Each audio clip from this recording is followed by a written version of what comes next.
Taste చేద్దాం. మనం వండుకున్న పులుసు తినే పద్ధతి మీకు చూపిస్తాను. ముద్దపప్పు,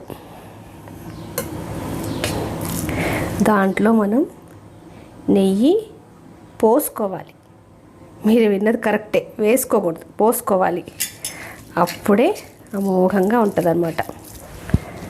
తర్వాత మనం వండుకున్న పులుసు,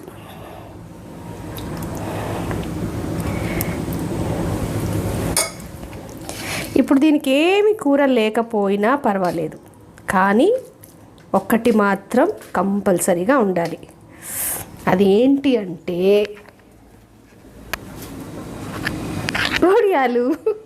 వడియాలు కానీ అప్పడాలు కానీ ఏదో ఒకటి. చాలామందికి తినటం రాదండి. ఎందుకు, నా పిల్లలకు కూడా